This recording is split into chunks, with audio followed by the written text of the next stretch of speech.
Hey, what up everyone? I'm Sinnycool, and this is Gems of War. And today we have Eldrazhor Pure Faction. It's not no potions, this is the new faction, so... moving stuff around, sorry. This is the new faction, so actually this is the first one I ever did. Right when it came out on the release weekend. It's the first faction I ever did Pure Faction 4 on level 500 on the first weekend that it came out, within the first 3 days that it was out, using the potions during the event. First time I've ever done this, and I'm a big boy now, I guess.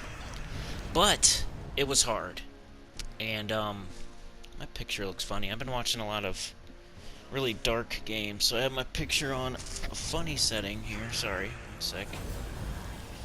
And so it was really hard. I ended up using 2 of the Exploder and 2 of the Attack Stealer. I can't remember their names. I think Deep Huntsman was one of them.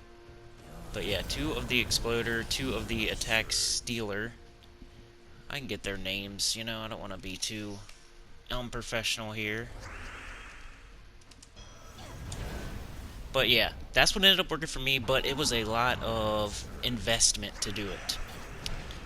So first of all, you got to get to level 500, which takes a lot of gems from the shop in the event. So you're gonna have to buy every single thing in the shop first of all. So it costs a certain amount of gems, right?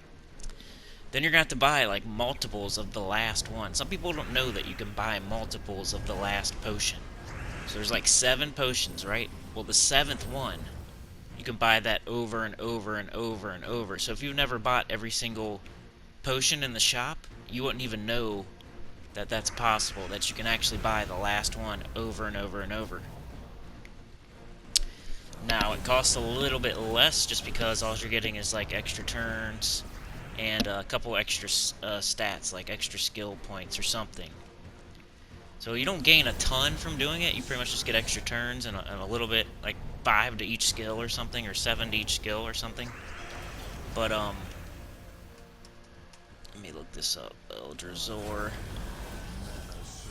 But yeah, you gotta buy all the way up. So yeah, Deep Elven Rogue and Deep Huntsman. So I used 2 of the Deep Huntsman and 2 of the Deep Elven Rogue, and that's what worked for me. I mean, there's other ways you could do it, but that's what worked for me. And I'll explain it here in a second. I'm just gonna set the foundation, let you know how this went about, what I did and everything. So yeah, new faction came in, first one I've ever done during the first weekend, during the event, with potions, level 500 pure faction. So you gotta buy all the potions, like I said, and then you can buy that last potion multiple times, and you're gonna have to buy it like 5 to 10 times just to get this done. And that's what I did. I probably bought it like 10 times, so that's like 2,000 gems right there. Plus, just to get there, it costs like 2,000 or so I probably spent every bit of 3,000 to 4,000 gems on just that part. Then I wasn't beating it at that point either. And I was trying different teams, and then, you know, I settled on this team, and I still wasn't winning. But the main thing I want to say is make sure you get your Tomb Spider fully traded, because that was one problem I corrected a little bit too late that might have saved me a little bit of gold, a couple gems, and a couple treasures. Not a lot, though. I don't think... it wasn't like causing me... I wasn't like super close to where that would have made a difference, but it might have saved me a couple turns or something, a few gems maybe. But make sure you have your Tomb Spider fully traded, because the Deep Huntsman, when it dies, it has a 100% chance to summon a Tomb Spider, which is not a part of the faction, but it does double skull damage against webbed enemies. So if you have it traded, it'll do double damage to webbed enemies. I didn't have it traded, and I was an idiot, and I was trying to do it.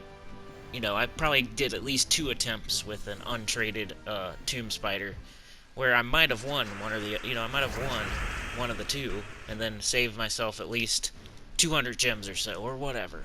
but make sure you have your Tomb Spider fully traded.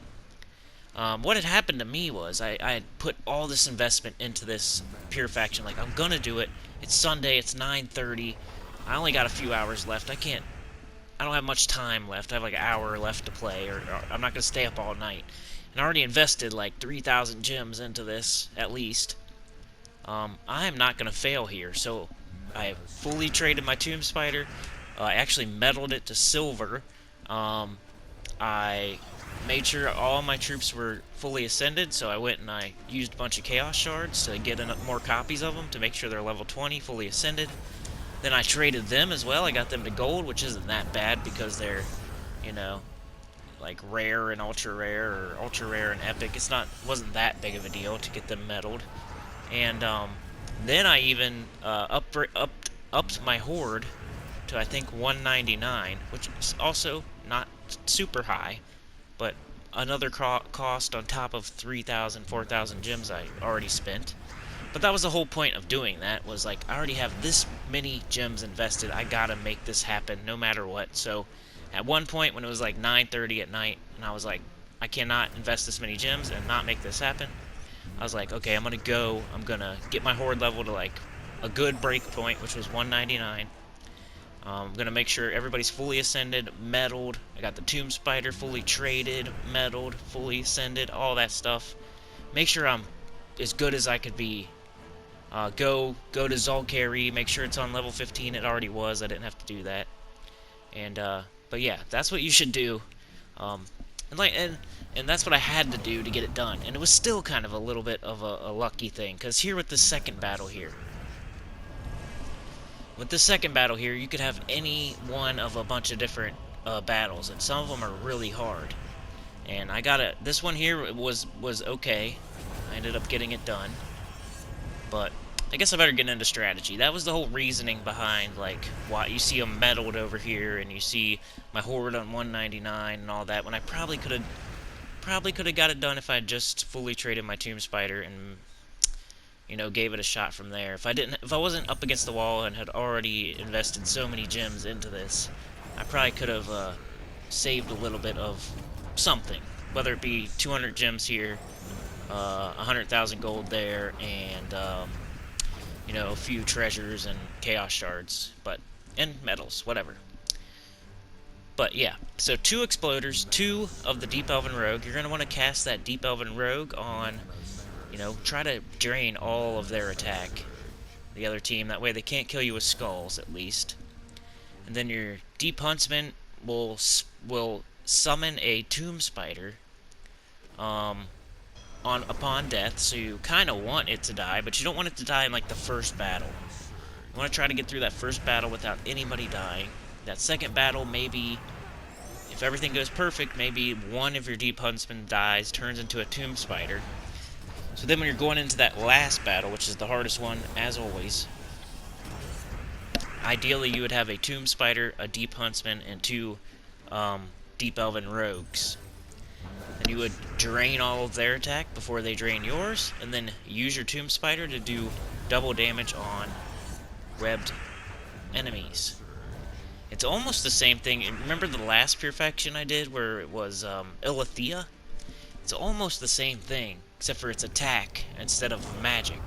So instead of it being a magic draining race, where you gotta drain all of their magic before they drain yours, and then use that to your advantage when they have 0 magic, and you can win by, you know, slowly win after they have no magic and can't do anything to you. It's almost the same thing, but it's actually a little bit harder because you can drain all of their attack before they drain yours. But the troop that drains your attack is stealthy, so that's kind of hard. So they're going to drain you a little bit. You kind of have to get lucky there, because they might drain the wrong troop, like drain your Tomb Spider. But on top of that, they can still cast their spells, so you gotta hope that they're webbed as well. So it's a lot of strategic webbing, strategic attack draining. But the Deep Huntsman does web and curse or something the first troop when it explodes the gems that it explodes. So you can use that strategically, like hold a deep huntsman, chamber one, in case that first troop's about to cast. Then you can go ahead and cast your deep huntsman, web it, curse it. That way, if it does any spell to you, it's gonna barely do anything because it'll be webbed. Then the tomb spider, I think, webs and hunter's marks or something, which is okay too. But most of the time, your main damage source is gonna be the tomb spider doing like double damage to webbed enemies, while your deep elven rogue is stripping all of their attack and making sure they don't turn you into dust with skulls. But yeah, the deep elven rogue does dark whisper, which is eliminate magic +1 attack from an enemy, then inflict 3 random status effects. So that's the main thing here. At some point, you may only have deep elven rogues left, and that will be your only way to kill, is with your deep elven rogue casting on them. Even if they don't have any attack, you'll do 3 random status effects, and you're hoping for death mark.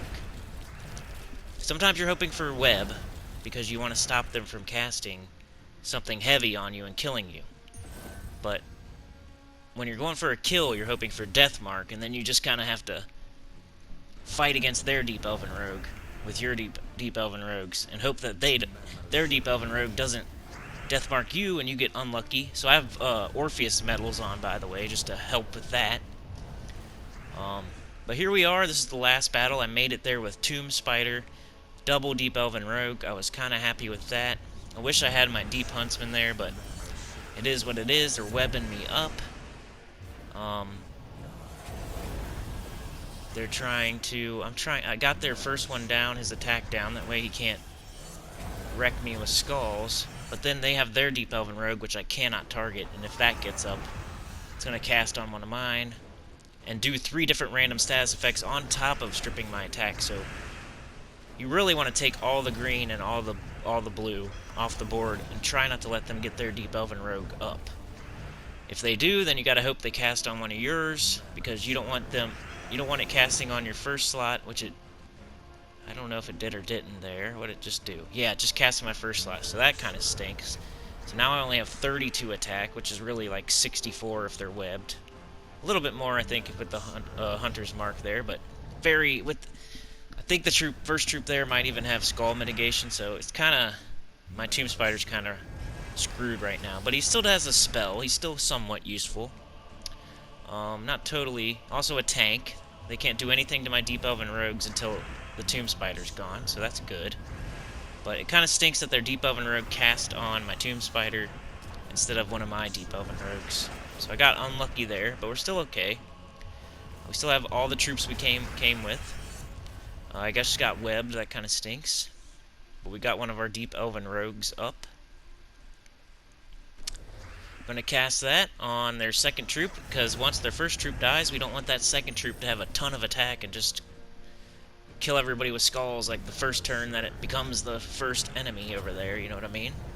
So you got to watch out for that as well. That's another thing you got to pay attention to. You don't want to kill that first enemy and then the second enemy has a bunch of attack and just takes some skulls and kills you right away. You kind of want to be strategic with that and drain its attack before you kill that first enemy. Not that we're even anywhere close, but it's just another thing I thought I'd mention.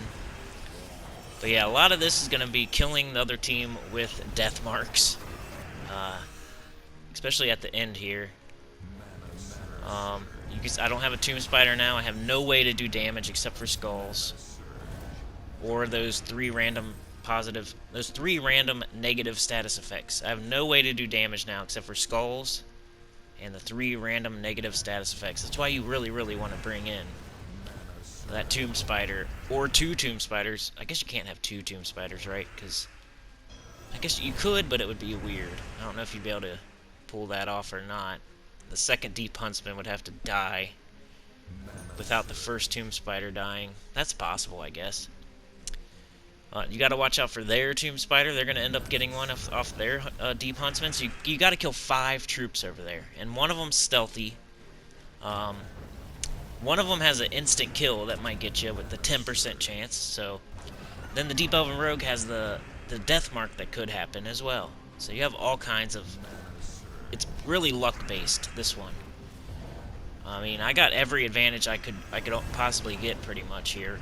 With potions, horde level almost at 200, metal troops, fully ascended, fully traded, and I still had trouble. Took me almost all night to beat it. And it really did drain me, man. I don't know if I'm going to be doing that again.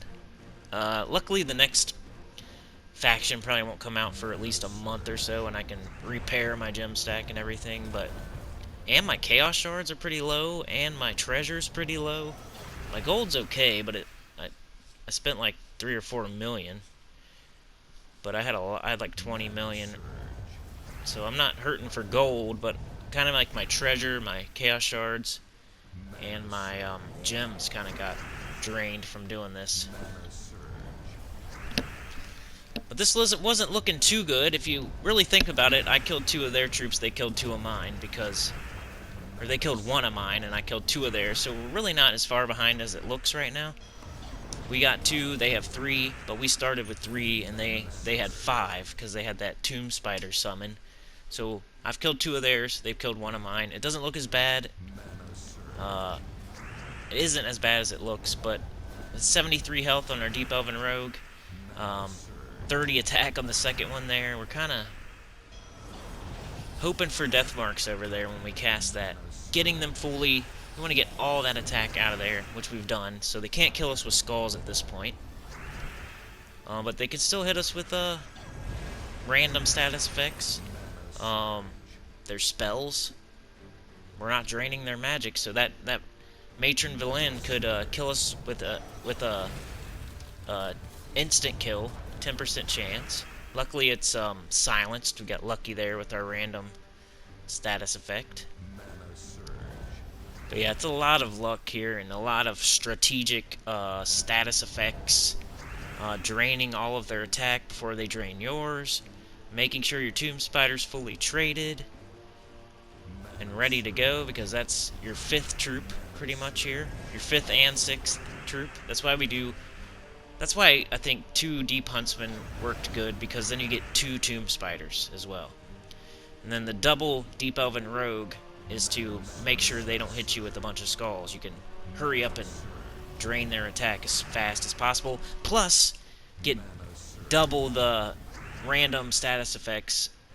If the 2 tomb spiders die, at least you have a death mark to try to win with. So I think this is the best team you could probably do. The only other way you could maybe do it is with Matron Villain, her 10% chance based on curse and webbed enemies, and get everybody on the other team cursed and webbed, and then make yourself, I think it's like only like a 14 or 15% chance though, but if you get lucky, you'd have to get lucky 4 times though, that's the problem.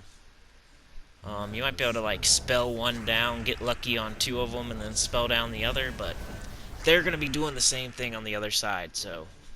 And they're going to have a tomb spider, and you're not. So they're going to have 5 troops to your 4, or whatever you're doing.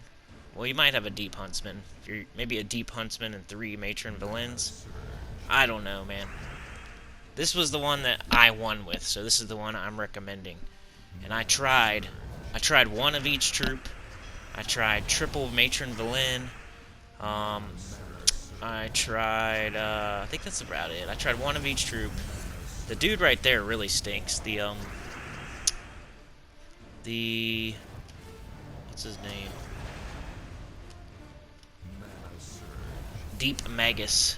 He's not that good. I mean, he works okay with Matron Villain, but then he's like using up a team slot just to curse and web every enemy to make Matron Villain kinda okay, but not really. I'm just hoping on a lucky instant kill.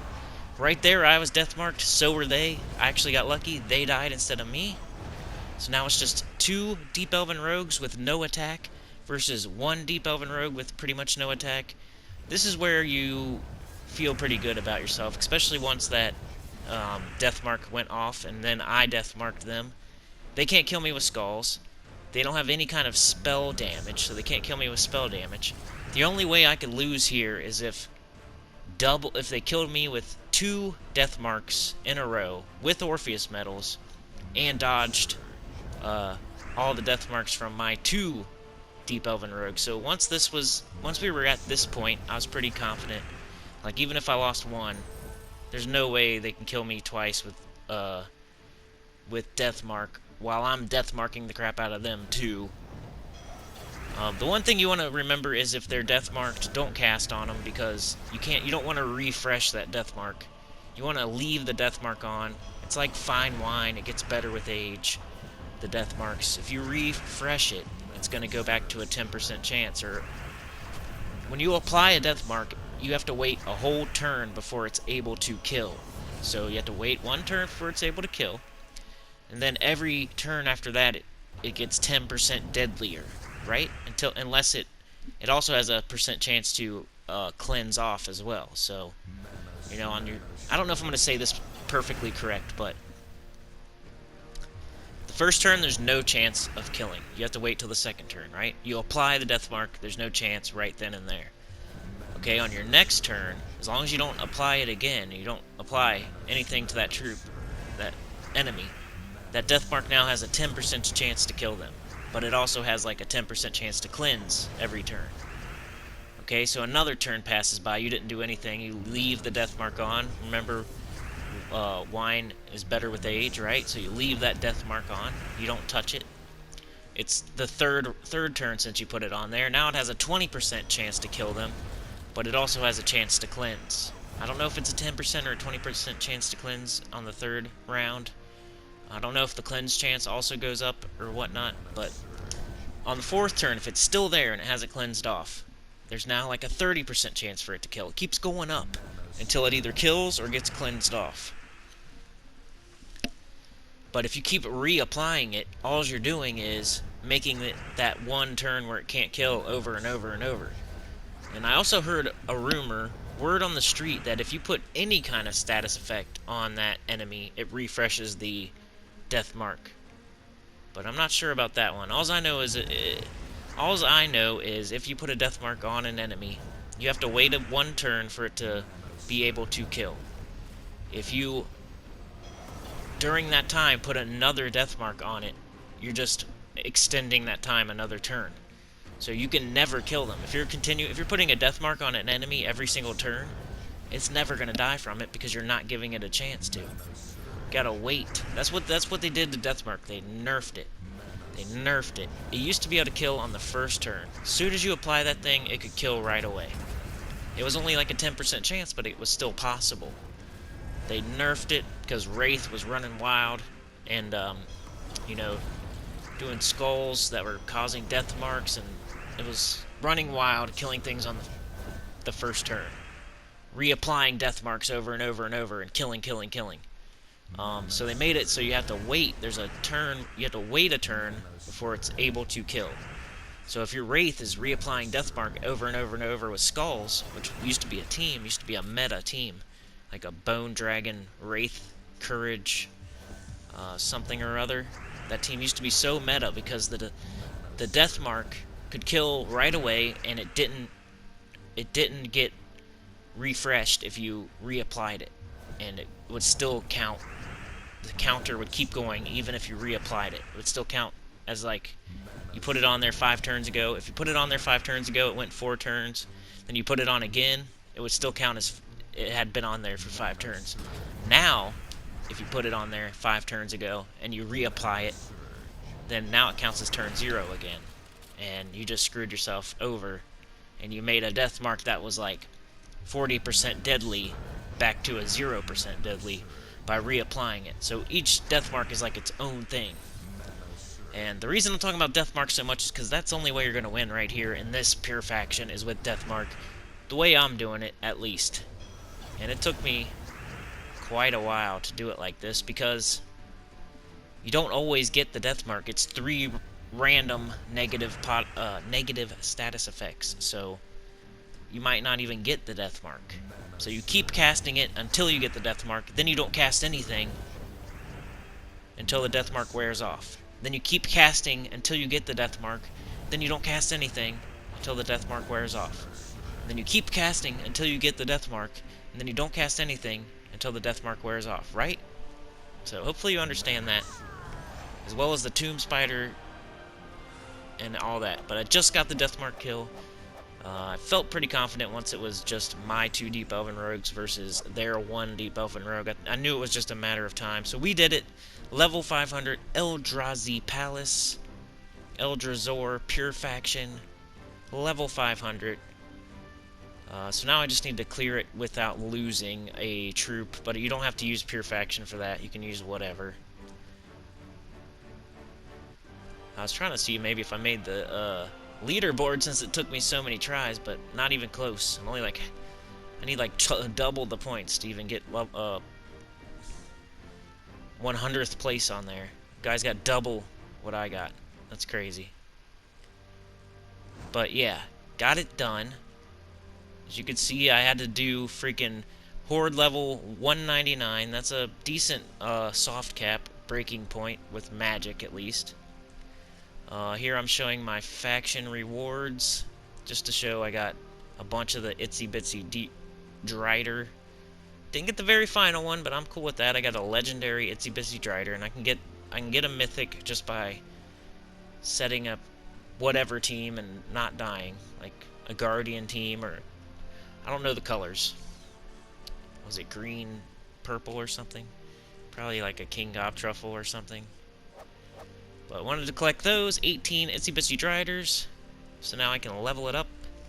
But yeah, I know this isn't super topical right now because the faction event is over, but I wanted to commentate this and get it out there before I forgot how I did it, what happened, the intricacies, you know. I want to help you as much as possible, and this will be an evergreen video because this faction will come back around, and some of you didn't get it done on the first weekend, because this is the first one I've ever done, so I know a bunch of you out there are going to need this team eventually the next time it comes back around. You know what I'm saying? So here's the Pure Faction team for Eldrazhor. I got it done on the first weekend it came out for the first time ever. Level 500 Pure Faction, Eldrazhor, 2 deep huntsmen, 2 deep elven rogues.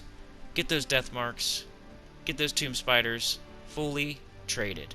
Like, share, subscribe, consider joining, helps a lot, and I'll see y'all next time. Peace.